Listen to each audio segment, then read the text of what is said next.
मतलब क्या होता है? Ring sound like bell, bell के जैसा ही ये साउंड आती है इसकी, रिंगिंग बेल। फिर उसके बाद लस्टरस मतलब इनमें चमक होती है, शाइनिंग। उसके बाद आप बोल सकते हो ये दो कंफ्यूजिंग वर्ड है, डक्टाइल एंड मेलिएबल। तो डक्टाइल से आपको मैं एक स्टाइल बता रहा हूँ। डक्टाइल टाइल वॉल्स पे रहते हैं, वॉल्स में वायर रहता है, तो वायर के जैसा जिसको बना सकते हैं वो डक्टाइल हो गया। एंड मेलिएबल मतलब थिन शीट के जैसा बना सकते, एकदम जैसे पेपर है, जैसे चादर है, वैसा बना दिया। और कुछ बोल सकते हैं अपन, बोल सकते हैं कि high melting point, boiling point होती है। और कुछ बोल सकते हैं मेटल के बारे में, बोल सकते हैं, ध्यान दो। Metal always loose electrons.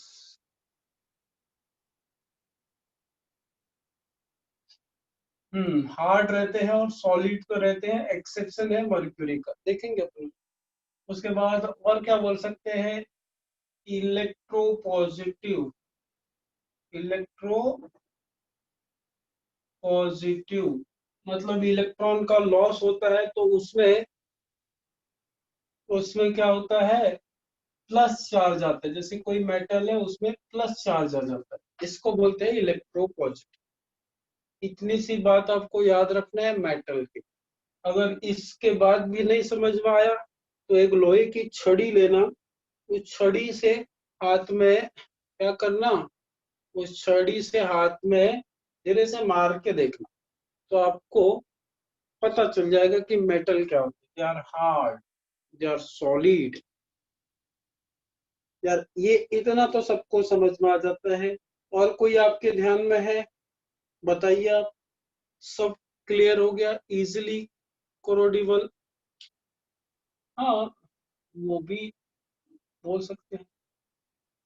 तो इतना तो इसी अलॉय मेकिंग, हाँ स्ट्रेंथ ठीक है, अलॉय मेकिंग में बना सकते हैं। काफी, इतना काफी है। आपको इससे बाहर का तो कुछ ज्यादा ध्यान नहीं रखना। हाई डेंसिटी रिड्यूसिंग एजेंट वो छोड़ दो, इतना सारे हाई टर्म्स अभी यूज मत करो। टेंसाइल स्ट्रेंथ ज्यादा होती है, ये स्ट्रेंथ होती है, मतलब अपन हार्ड बोल दिए, हार्ड बोल दिए, सॉलिड बोल दिए। सॉलिड वैसे भी अपन सॉलिड को टेंसाइल स्ट्रेंथ के फॉर्म में अगर बोले तो वो ज्यादा रहता है। इलेक्ट्रॉन डोनर बता दिया मैंने बाबा, ये है ना electro positive, always loss electron या डोनेट इलेक्ट्रॉन, है ना। ये भी एक ही पॉइंट है, इलेक्ट्रॉन डोनेट करते ही। बस समझ में आ गया सबको? अब इसका जो जो हमने मेटल में पढ़ा है वो आप नॉन मेटल में देखोगे, अपोजिट, अपोजिट इसका। अब जिसको थोड़ा सा नेटवर्क का प्रॉब्लम है कृपया एक बार फिर से रिज्वाइन कर ले। I think network is okay. तो जिसको ब्लर वगैरह दिख रहा है एक बार फिर से वापस से जुड़ जाए। तो नॉन मेटल की बात है। अच्छा यहाँ पे एग्जांपल अगर बात करूं, मेटल्स की एग्जांपल की बात करूं तो आयरन भी आपको पता ही है।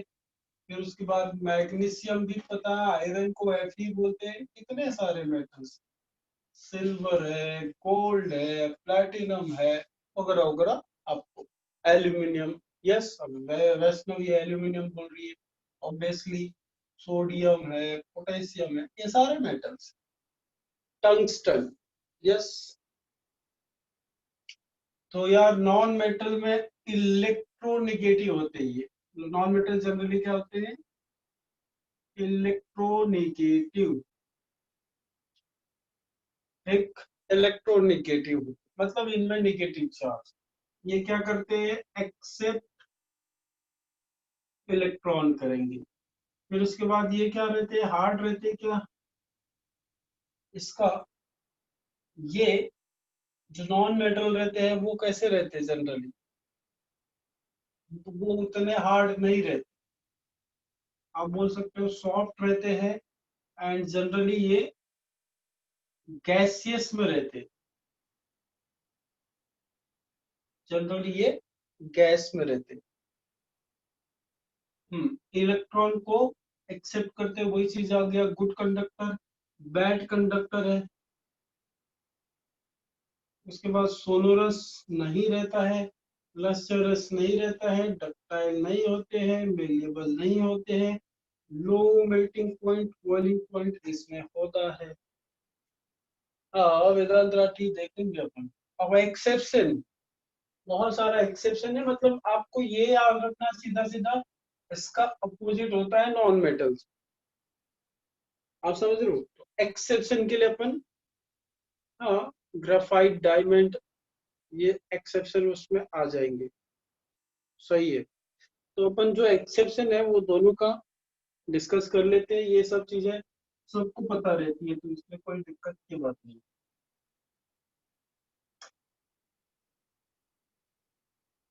यहाँ तक किसी को दिक्कत है, मतलब ये इतनी ज्यादा इसकी डक्टिलिटी रहती है, इतना कि 1 ग्राम गोल्ड कितना किलोमीटर तक वायर बना सकते हैं, इमेजिन करो। 1 ग्राम गोल्ड कितने किलोमीटर की बना सकता है, यस। तो 2 किलोमीटर तक की वो 1 ग्राम गोल्ड वायर बना सकता है, इतना लंबा। मतलब इमेजिन करो कि इसका फायदा क्या होता है, ये जो डक्टिलिटी है, ये जो मेलिएबिलिटी है, इससे फायदा क्या होता है, हम ऑर्नामेंट्स अच्छे अच्छे बना सकते हैं, हम जिस तरह से उसको मोल्ड कर सके, जिस तरह का उसको स्ट्रक्चर में ढाल सकते हैं इजीली। तो पहला है एक्सेप्शन, पहले है कि मर्क्यूरी जो है, क्योंकि ऑल मेटल्स आर, आप बोलते हो ऑल मेटल्स आर हार्ड, और रूम टेम्परेचर पे वो सॉलिड रहते हैं, and solid at room temperature. But exception क्या है, मर्क्यूरी, पता नहीं ये क्या रहता है रूम टेम्परेचर पे, शॉर्टकट में लिख रहा हूँ। रूम टेम्परेचर पे क्या रहता है बेटा, ये लिक्विड, ये सबको पता ही होगा, रूम टेम्परेचर पे ये लिक्विड रहता है। अब ये लिक्विड है तो इसका मेल्टिंग और बॉइलिंग पॉइंट कम हो जाएगा ना, ठीक। वैसे ही ये लिक्विड है।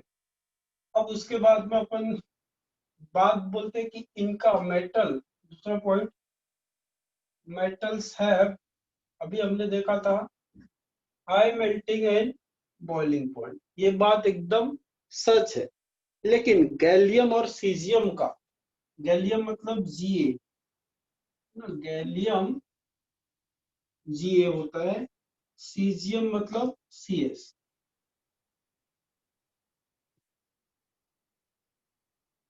गैलियम और सीजियम का मेल्टिंग पॉइंट क्या हो जाएगा, सीजियम, इनका मेल्टिंग पॉइंट क्या होगा, लो मेल्टिंग। ए भी लिख सकते हो आप इसमें।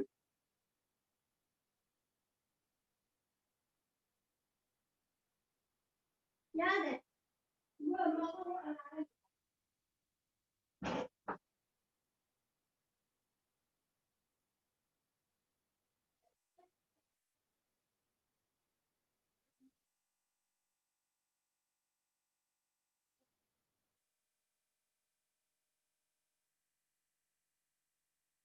एक मिनट।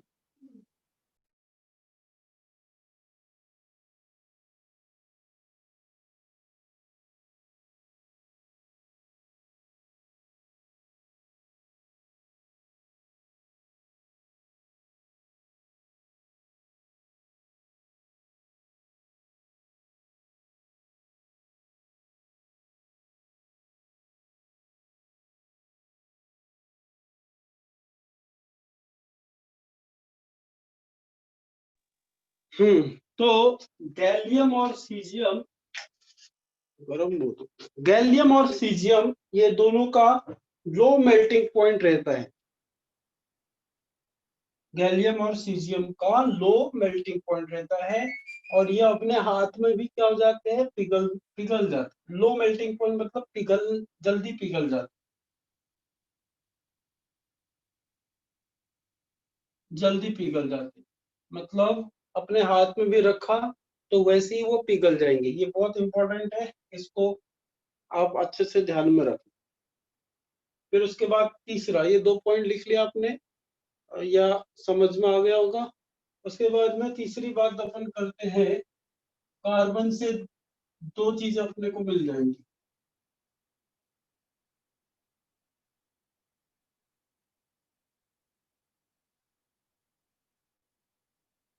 कार्बन से दो चीज अपने को मिल जाएंगी। एक तो हम बोलते हैं non metals are bad conductor. इसका हीट का भी और इलेक्ट्रिसिटी का, और ये बात सच भी है। लेकिन बट जो डायमंड है वो अच्छा गुड कंडक्टर ऑफ हीट है, एंड जो ग्रेफाइट है वो गुड कंडक्टर ऑफ इलेक्ट्रिसिटी। मतलब 2 पॉइंट इससे आप अपने हिसाब से बना सकते। तीसरा पॉइंट भी अपन नॉन मेटल का बना सकते हैं।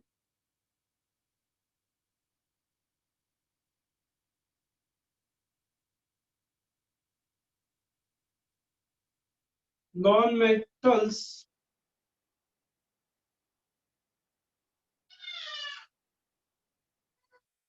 नॉन मेटल्स आर डल, मतलब उसमें क्या नहीं रहती, चमक नहीं रहती है, लस्टरस नहीं रहती है। ठीक है, बट याद रखो iodine have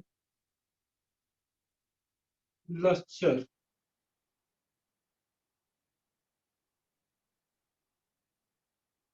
T O U R, बराबर, लस्टर, आयोडीन में चमक होती है। पांचवा पॉइंट अपन जिसे सेक लेते हैं, ये एक्सेप्शन बहुत इंपॉर्टेंट है ना। नॉन मेटल्स आर गैस और solid at room temperature, but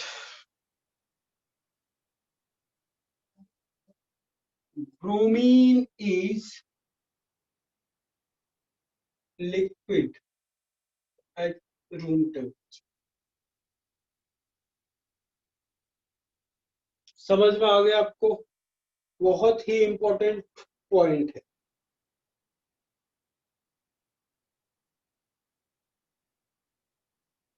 ये, बहुत इंपॉर्टेंट पॉइंट है। आप इसको, ये भी आयोडीन और ब्रोमीन, जनरली देखो क्लोरीन होता है, क्लोरीन होता है, ब्रोमीन होता है, आयोडीन। इसमें मजा क्या है, इन दोनों, ये दोनों गैस है, ये लिक्विड है और ये सॉलिड, और ये 17 हैलोजेंस होता है। एक 5 एक और बना देते, फिर मिटा रहा हूं उसको मैं, एक और पॉइंट बना लेते हैं।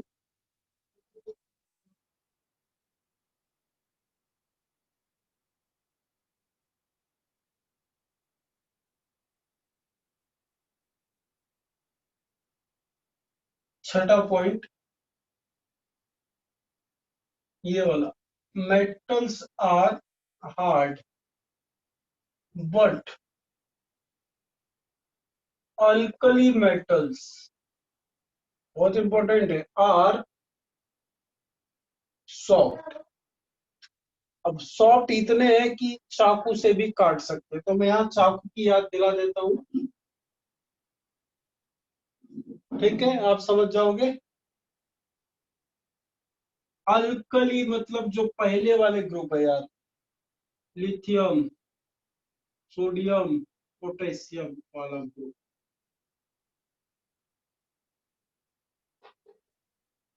समझ में आया? लिथियम, सोडियम, पोटेशियम वाला जो ग्रुप है वो अल्कली मेटल्स बोले जाते हैं। ये मेटल्स, मेटल्स बराबर है। तो इतना क्लियर हो गया सबकी?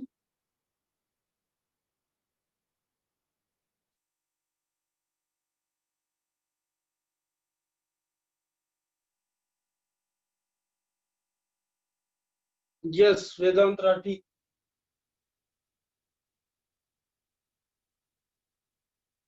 क्लियर है ये फिजिकल प्रॉपर्टी? बस इतना सा ध्यान रखो,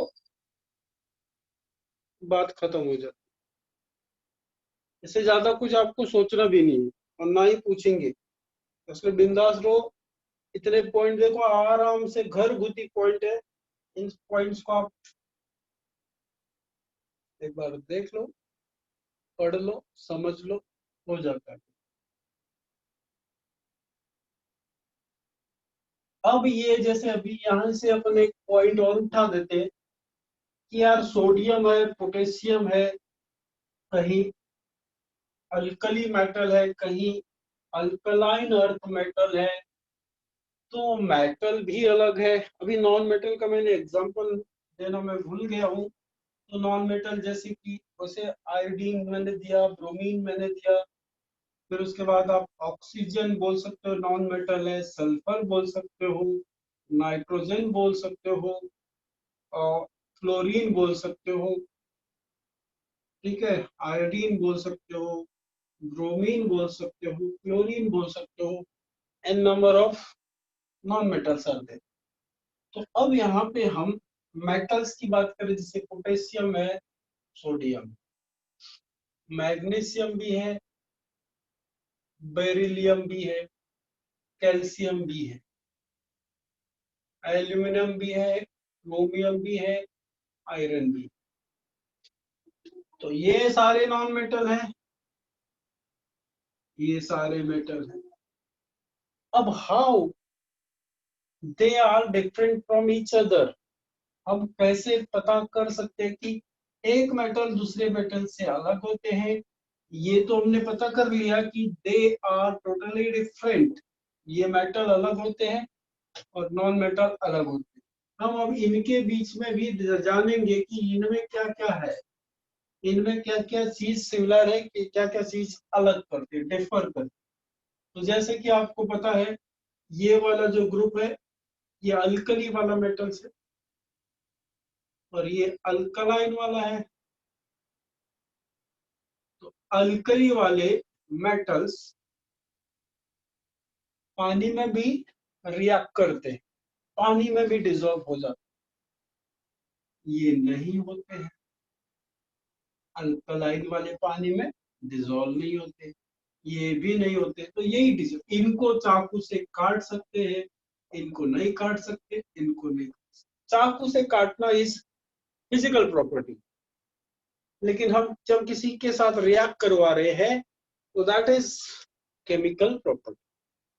तो फिजिकल प्रॉपर्टी से हमने देख लिया, डिफ्रेंशिएट कर दिया, लेकिन केमिकल प्रॉपर्टीज वही सबसे इंपॉर्टेंट चीज इस लेसन में है कि how one can differentiate the metals और non metals with the help of their chemical property. अब यार जैसे आप जानते हो, पानी में कोई ऑयल डाल देते हो तो ऑयल तैरने लगता है, ऊपर ही रह जाता है। लेकिन पानी में अगर अल्कोहल आपने डाल दिया तो पता नहीं चलता अल्कोहल कहाँ है और पानी कहाँ है। तो what makes the difference? Because the alcohol and oil both have different chemical properties, chemical properties उनकी डिफरेंट है, इसलिए वो डिफरेंस के कारण they behaves differently when they comes in contact with पानी। बात समझ में आ रही है आपको? तो सबसे पहली बात हम ये जानेंगे कि मेटल्स ऑक्सीजन के साथ, ऑक्सीजन के प्रेजेंस में अगर हम उनको बर्न कराते हैं तो क्या होता है। तो इसमें आपने एक एग्जांपल बहुत फेमस सुना होगा, मैग्नीशियम रिबन बर्न होता है। सुना होगा क्या? मैग्नीशियम, मैग्नीशियम जो मेटल है वो बर्न होता है, वाइट ऐसी फ्लेम्स आती है। तो क्या सब में, गेस लावेज, तो क्या सब में वाइट ही फ्लेम आएगी या कोई जलेगा तो कोई नहीं जलेगा?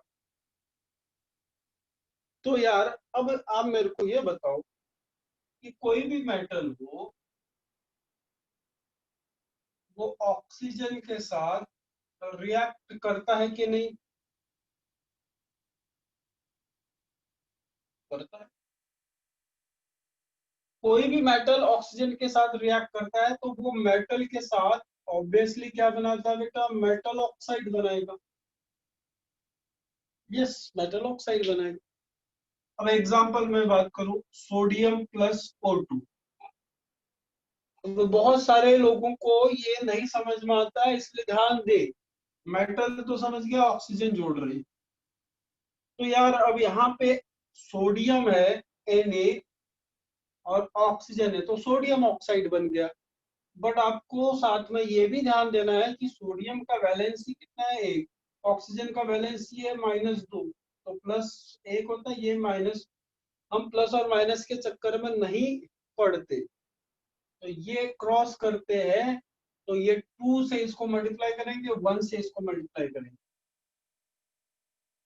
तो अपने पास Na2O ये आ जाता है।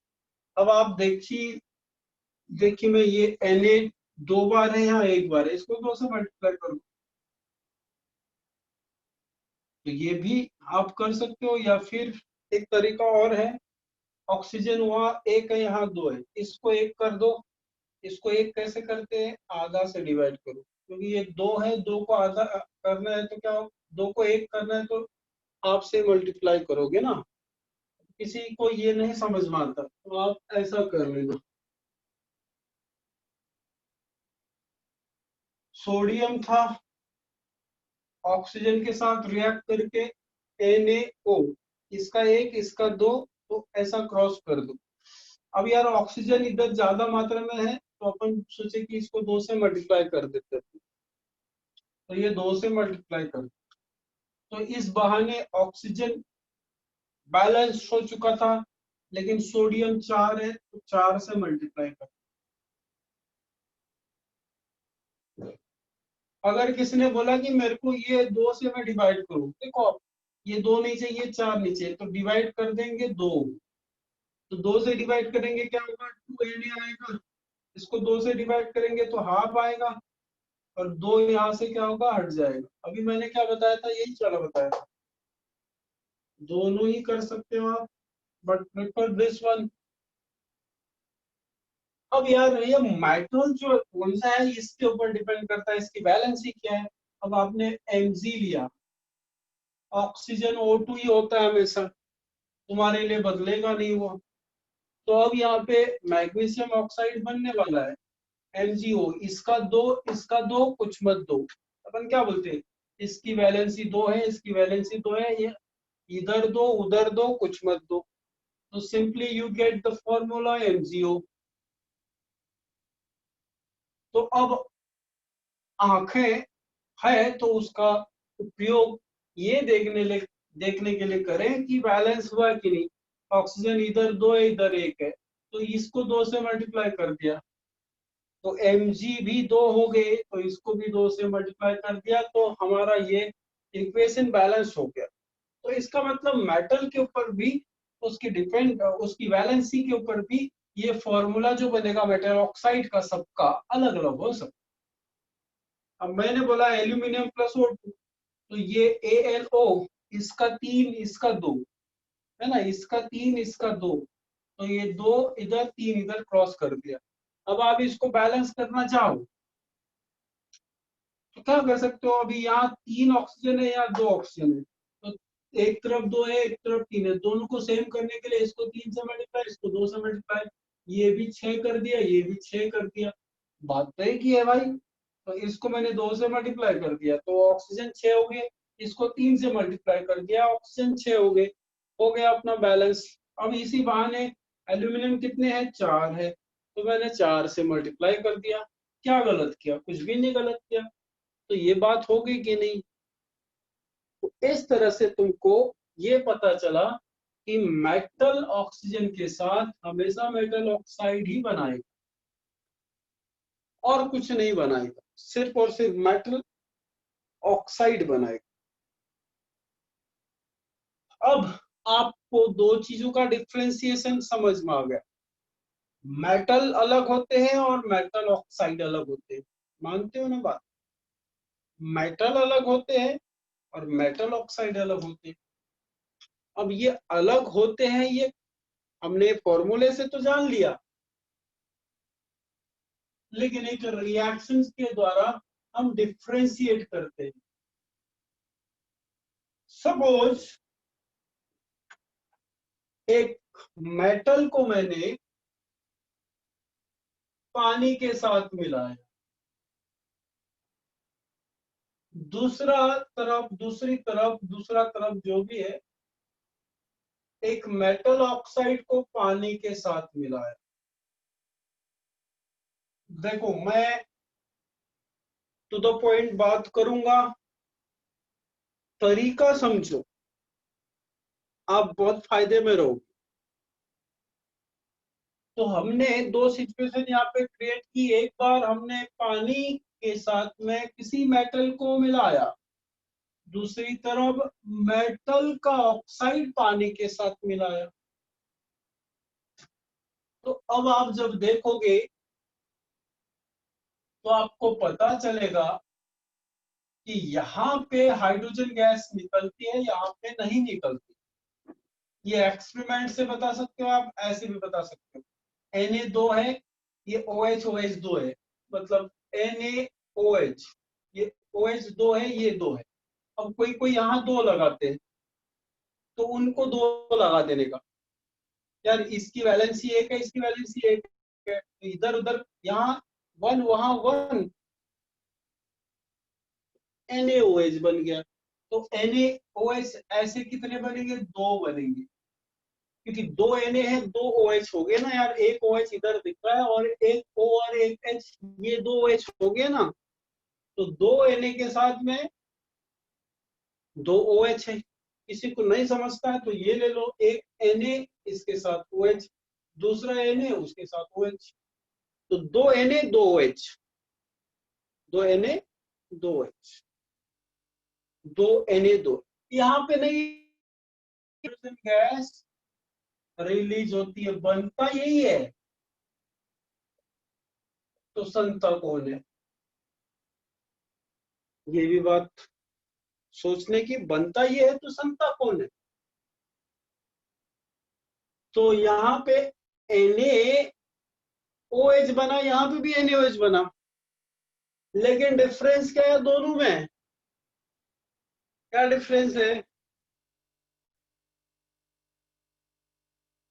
कि एक में आपको हाइड्रोजन गैस भी मिल रही है यार। तो ये आपको क्या दिमाग में नहीं रखना है, रखना है कि जब भी कोई मेटल पानी के साथ में रिएक्ट हो रहा है तो वो हाइड्रोक्साइड तो बनाया, मेटल का हाइड्रोक्साइड बनाया,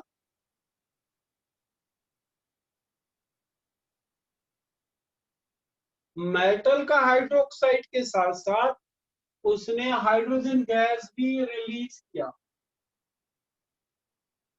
लेकिन अगर मेटल ऑक्साइड मैंने दिया तो इसने सिर्फ और सिर्फ हाइड्रोक्साइड बनाया, मेटल हाइड्रोक्साइड। ये सोडियम है तो सोडियम हाइड्रोक्साइड, मैं इधर पोटेशियम लिखता तो क्या पोटेशियम हाइड्रोक्साइड नहीं होता। अरे बात समझ में आ रही कि नहीं आपकी?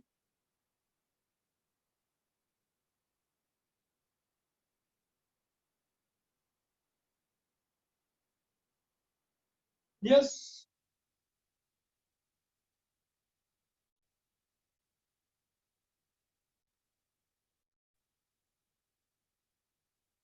अब तक जो मैंने बताया है सबको समझ में आया है? अगर समझ में आया तो बेटा आप लोग बताएंगे हाँ, नहीं आया तो फिर बताएंगे ना, बताएंगे जरूर। चलिए, जल्दी जल्दी बताइए।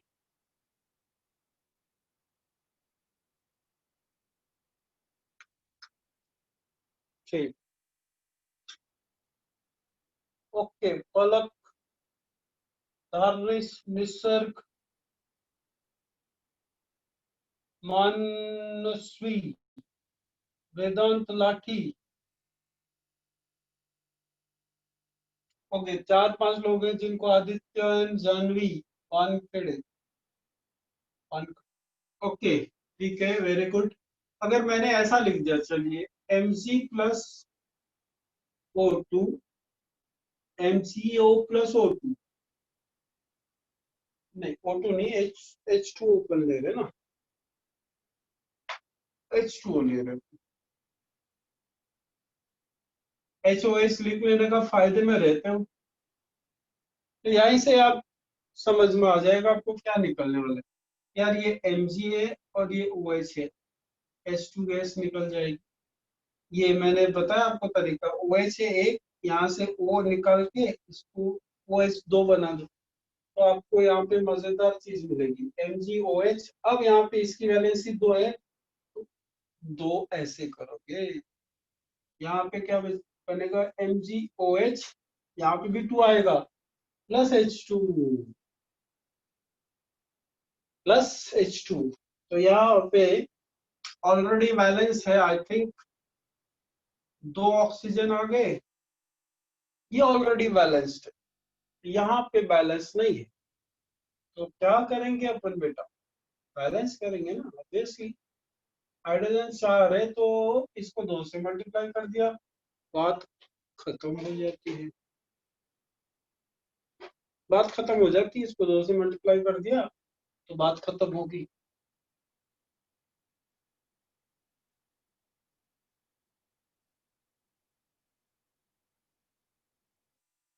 ये दो कुछ मत दो,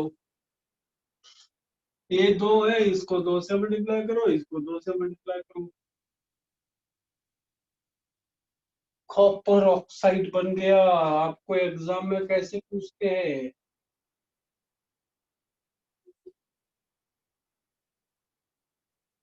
एक बार मैंने भी पूछा था ना एग्जाम में, ये MCQ में पूछा था, याद है?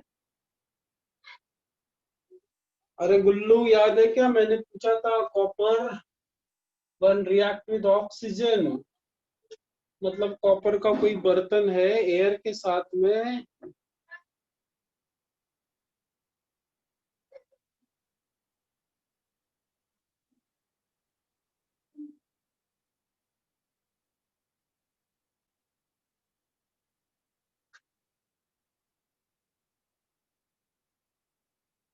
यहाँ दो वहां दो कुछ मत दो, मतलब बेटा कि कॉपर रखा है बर्तन, sir black oxide form on the, हाँ ब्लैक ऑक्साइड बन जाता। अब ये मतलब क्या होता है, जरा ध्यान दो, अपन बहुत इंपॉर्टेंट चीज डिस्कस करें, टेंशन, कॉपर का कोई बर्तन है, बर्तन कैसे भी हो सकता है, अपने को क्या करना, मूर्ति के फॉर्म में हो सकती है, बर्तन है भाई, ये बर्तन है कॉपर का। अब इसको एयर लगेगी सबको, हवा तो किसी के साथ भेदभाव नहीं करती है ना, एयर लग गई, कुछ दिन के बाद ये इसके बाहर में कौन सी लेयर लग जाएगी बताओ, कौन सी लेयर लगेगी?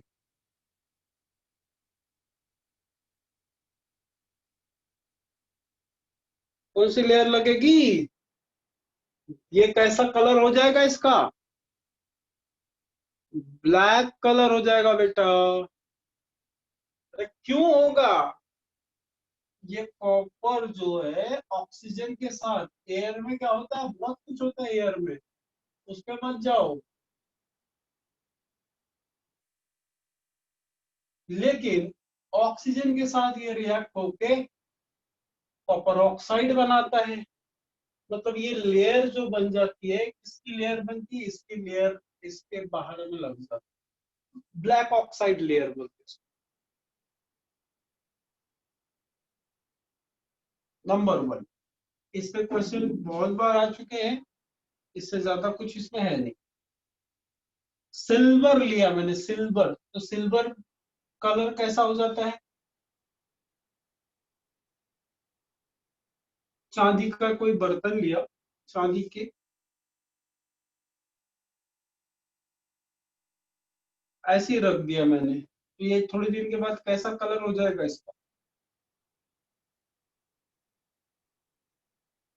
चांदी भी ब्लैक ही होता है।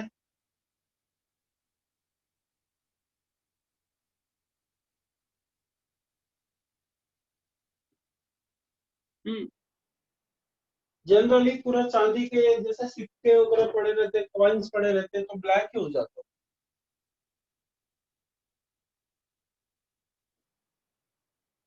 अरे बोलो। यस। क्यों होता होगा? कारण वही है, ऑक्सीजन के साथ ऑक्साइड लेयर बनाता है। तो ये जो ऑक्साइड लेयर बन रही है, ये हमारे लिए अच्छा भी है।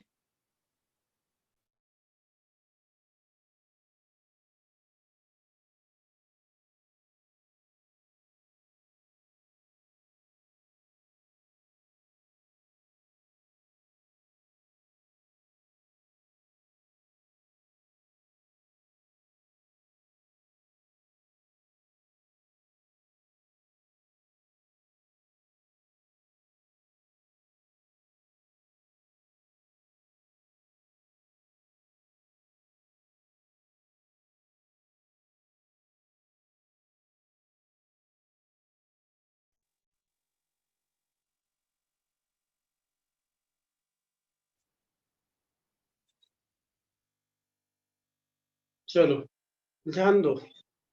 तो ये जो ऑक्साइड लेयर है हमारे लिए अच्छा भी है, ध्यान दो। क्या अच्छा है, मैं अगला एग्जांपल में बता रहा हूँ। जब एल्यूमिनियम को हम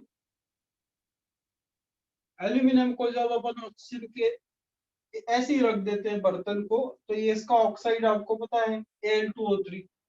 तो ये ऑक्साइड लेयर प्रोटेक्टिव लेयर भी बनती है। यस। अब आप बोलोगे सर प्रोटेक्टिव लेयर कैसे, कुछ भी बेवकूफ बना रहे हैं क्या? चलिए मटका बनाते हैं। मटका कैसा होता है? ये तो आपने बोला टमाटर बना दिए, कोई भी मटका ले लो, एल्यूमिनियम का मटका है, बर्तन है भाई। अब जैसे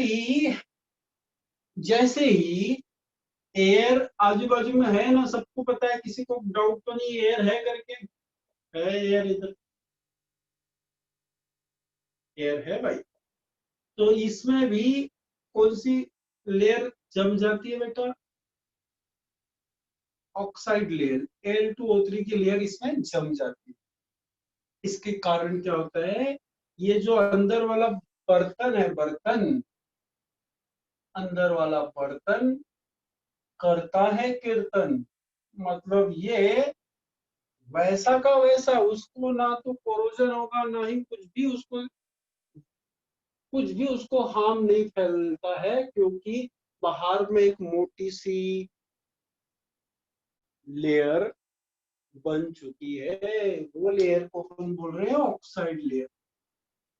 मतलब कि हवा पानी की तो छोड़ दो, कुछ भी नहीं होता वो। और इसलिए ज्यादातर एल्यूमिनियम